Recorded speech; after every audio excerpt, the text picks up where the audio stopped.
Hey everybody, Ryan here. Alright, I'm going to split the games for today because there's a lot of games today. I'm going to do just the first 4 games of the day, the 3 mornings, and the 1 noon game. Then I'll do another video with all the games from 4 o'clock on this evening. Alright, other than that, let's get started. Let's get started. First things first, hit that subscribe button down in the bottom right corner if you haven't already, and hit that notification bell, and that way you can be notified when I drop a new video. Alright. After that bit of advertising for myself, let's get started with the morning games from the 27th of February, 2021. First game is between Philly and Buffalo. Philly had a good outing last time around. They actually outshot somebody. That's a miracle in itself. Buffalo, kind of on downfall. Still no Jack Eichel. Olmark's hurt as well now, so see how they respond. They didn't do too bad for his game without him. So let's see how they did today. Not as good. 3-0 loss for them. 3-0 win for Philly, though. Sorry. Allergies have been driving me crazy. It's been real windy here in California where I live, so my allergies have been going crazy. So I'm sorry if I sound raspy and or wheezy because of that. So I'm sorry ahead of time. Alright, 14-22 into the first. Sean Couturier scores his 4th of the year from Travis Sanheim. 14-33 into the second. Shane Gostisbehere. I always say that one wrong. I want to say Goth at the beginning of that. It is Gostisbehere. 2nd of the year from James Van Riemsdyk, continuing the awesome season for Van Riemsdyk. From Sean Couturier. 18-54 into the second. Scott Laughton's 5th of the year from Oscar Lindblom and Jakub Voracek. That's all scoring. Nothing in the third period. Buffalo didn't score in this game. Definitely probably missed Eichel for this one, but you get shut out even with the best players in the league from time to time. Even Edmonton gets shut out from time to time. And let's be honest, how many teams can say they have shut out McDavid and Draisaitl both? Not many. So even the best players in the world have off days. But in this game, Sean Couturier had a good game, goal and assist. Gostisbehere had a goal today. I think he had 2 points last outing between these guys too. So good couple of games, and since he's been in the rumor mill for the last pretty much ever since his rookie year, definitely making his stock go up having a good streak like that. So we'll see what happens there if he gets traded at all. But definitely if they needed to get something, especially in the offensive area for Philly, they could dangle him out there, get something possibly, but if he's being this helpful right now, it's hard to see them want to move him, though. That's part of the problem, too. Alright, other than that, no other multi-point people in this game. Let's see. Oh, one too far. There we go. Philly outshot somebody again! Miracle! 39-23, Philly outshot Buffalo. They also outdid them in the faceoff dot 62-38. Power plays were 0 for 3 for both teams, 6 penalty minutes each. Hits were 13-12 in favor of Buffalo. Blocks 12-7 in favor of Buffalo. And giveaways 9-7, Philly with 9. Philly started Brian Elliott again, 23 saves for the shutout. And Carter Hutton, 36 saves for 923 save percentage. Had a great game in his own right. Just no offensive help for him this time around. Alright. Now on to Washington versus New Jersey. Alright. Washington's been kind of hit and miss lately. New Jersey they looked good before the COVID outbreak they had, and they have looked good ever since too. So let's see. Washington got the better of them in this one. Alright. Washington started scoring 3:36 into the first. Garnett Hathaway's 3rd from Justin Schultz and Carl Hagelin. At 5:06 into the first, Daniel Sprong's 3rd from Brendan Dillon and John Carlson. 13:40 into the first, Lars Eller's 4th from Connor Sheary, making it 3-0 at that point. 18:16 into the first, Nico Hischier's 2nd goal of the year on the power play from PK Subban and Jack Hughes, making it 3-1 at the end of the first. Wide open first period, as you can tell. Second period, 6:09 into the second. Pavel Zacha's 6th from Nico Hischier's and Ty Smith. Ty Smith has had a really good year so far for New Jersey, and it's good to see Hirscher getting points. Finally, well, it's actually good to see him finally play. Now, PK Subban got a point. That's a rarity anymore. And Jack Hughes, it kind of got cold after that really hot start before the whole COVID outbreak. He hasn't done much since they got back, but good to see him get something. Hopefully gets him started again. 11:49 to the third, Jakub Vrana sixth from John Carlson and Tom Wilson. Then 1906, Nick Dowd's third from Carl Hagelin to, I'm going to guess that's an empty netter. But still, it's a goal. So 5-2 is your final in favor of Washington. So New Jersey on the losing side today. Washington winning. All right. Shots were even 24 each. Washington won the face-off 51-49. Power play 0 for 2 for Washington. 1 for 3 for New Jersey. Penalty minutes 6-4 in favor of Washington. Hits 15-8 in favor of Washington. Blocks 13-11 in favor of Washington. And giveaways 13 for New Jersey, 2 for Washington. That's a big difference maker right there. If New Jersey can figure out how to get less giveaways or get that dang puck away so much, that would help them significantly. Vancheck for Washington, 22 saves, 917 save percentage for the win. And Mackenzie Blackwood, 19 saves, 826 save percentage. Ever since he went down on COVID protocol, he has not been the same since his really hot start to the year. Hopefully he can figure it out. Hopefully it's just a matter of, if he did actually have COVID, just getting that conditioning going again and getting back to that ability. But for right now, he hasn't looked great. Hasn't looked like he did to start the year since he came back. So hopefully that gets fixed, because he did look like a just absolute beast at the beginning of the year. All right, next up, Calgary versus Ottawa. Can Calgary get revenge for being embarrassed the other night by them? Let's see. Yes, they can. Calgary won this one 6-3 after losing, I believe it was 6-1 the other night to these guys. I mean, still allowed 9 goals to 7 scored in the 2-game series. But still, you won this one at least. All right, 4 minutes into the first, Juuso Valimaki's first of the year from Johnny Gaudreau and Mark Giordano. Good to see Valimaki get a goal again after missing all of last season. I mean, it sucks that it took this long, but hey, you know what? Once it starts, sometimes that's all it takes. All right, 37 seconds later, 4:37 into the first, Michael Backlund's fourth of the year from Andrew Mangiapane.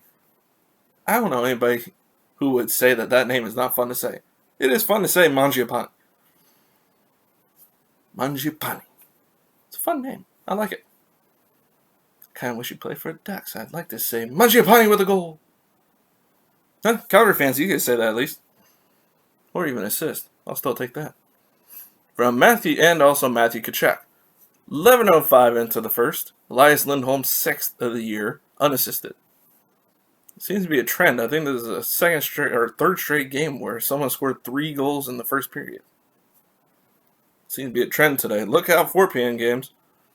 All right, 13:05 into the first. Drake Batherson, 7th on the power play from Thomas Chabot and Tim Stützle. Stützle continuing his solid season so far. All right, 4:38 into the first. I forgot to mention this. There was a fight between Austin Watson and Milan Lucic.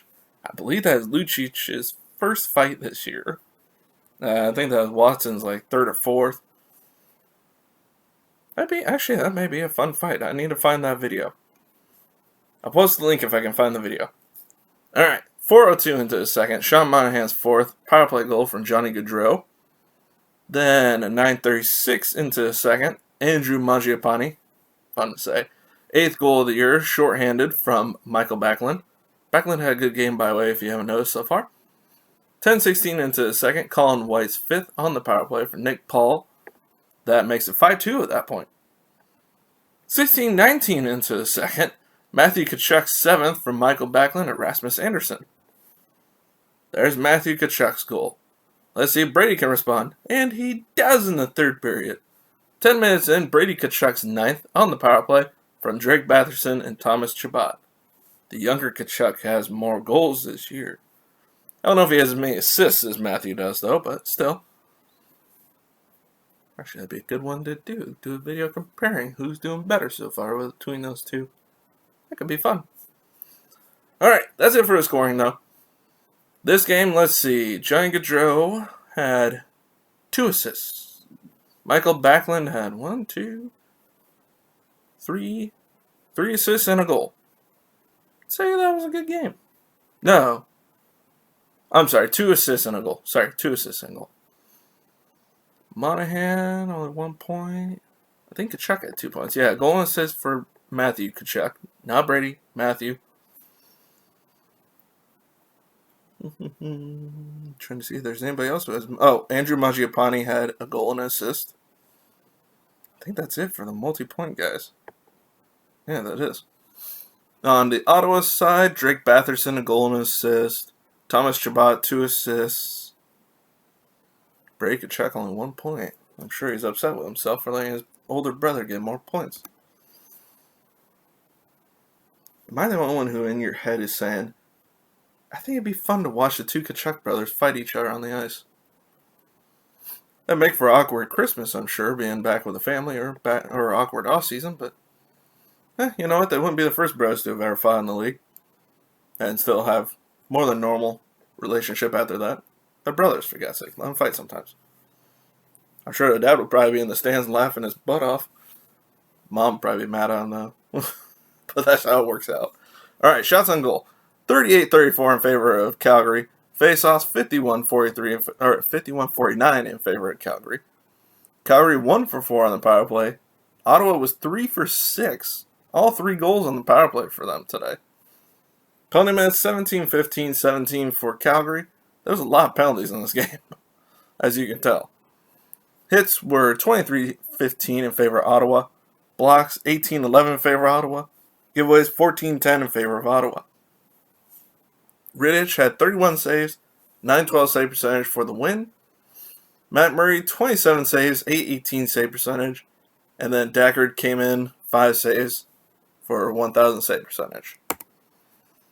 Now, I'm not sure if Murray was relieved at that point or if it was injury. I don't think it was injury. I think they may have just replaced him in between the second and third. I'll have to look at the stats again to make sure. Alright, last game, and then I'll get to the afternoon games in the next video. Columbus versus Nashville. A tale of 2 struggling teams. I mean, Columbus is a pretty much 500 team. I think they're a game above 500 at this point. But once you add in overtime losses, they're definitely not 500. They're under 500. But Nashville, extremely underperforming. But they got Matthias Ekholm back after his quote-unquote timeout. He was not like timeout like he was in trouble, but time out away from the team. They originally said that he was having a kid, and then he stayed out for a while, so not sure what that was about. Maybe he's just spending time with his kid. That's perfectly fine. But then they tried to play it off like it was an injury, so maybe he had an injury too to go with it, but he's back for this game finally, so see if that helps Nashville at all. And I went upward, sorry about that. Alright, Nashville won this one 2-1. A win for Nashville. Alright, scoring started 7:26 into the first. Cam Atkinson's 9th from Boone Jenner and Jack Roslovic. Then Nashville responded at minute 12 of the second. The before mentioned Matthias Ekholm's first of the year from Dante Fabro and Philip Forsberg. At 16:54 of the second, Matthias Ekholm scores his second unassisted. That'd be your game-winning goal. That would be all the scoring. Game over at that. Well, it wasn't game over at that point. They still played in our period, but that's the winning goal, so it was technically game over. Alright, shots on goal, 33-30 in favor of Nashville. 51-49 face-off percentage in favor of Nashville. Penalty minutes 8 for Columbus, 6 for Nashville. Hits 15-11 in favor of Columbus. Blocks 17-9 in favor of Columbus. Giveaways 11-9. Columbus with 11. That is going to make a certain coach very upset with his team. Nonetheless, they lost. Korpisalo, 31 saves, 939 save percentage. For a solid outing in the loss. Juicy Saros, 29 saves, 967 save percentage. Saros gets a win. It's a miracle. He's had a rough year. He really has. I don't know anybody could say that he's had a good year so far. He has not. But Nashville, in and of itself, has not had a good year. That's why there's all these rumors going around. They're going to sell off all these guys like Forsberg, Ekholm. It's like, I don't see them doing that, but it would save them money to get rid of some of them. And Ekholm could get you a good return for him at least. But I don't see the reason to want to do that at this point. I mean, unless they're truly going to just start over. I mean, for God's sake, you got Phil Forsberg for Martin Erat. If you don't know who Martin Erat is, that's where the problem lies in that trade for Washington. You trade someone like Phil Forsberg. Can you imagine if Phil Forsberg was playing with Ovechkin all this time? Imagine his offensive numbers they would have had playing with that team. Oh, I'm sorry, he's kind of been wasted in Nashville. I mean, the guy puts up good points for him, but it's not an offensive team. So, I mean, imagine if he had been on someone like Washington that had that great offense. He would have been a beast with the numbers at this point in his career. Just a little rant. I mean, he's been perfect for Nashville. Exactly what they needed. He's been the driver for their offense for years. Now, that's why I understand why they'd want to trade him at this point. But just a little rant there. Alright. Other than that, make sure to hit that subscribe button if you haven't already. And if you have, thank you. And if you're watching this, just passing through, checking it out, thank you for watching. And I will see you all next video. Bye, everybody.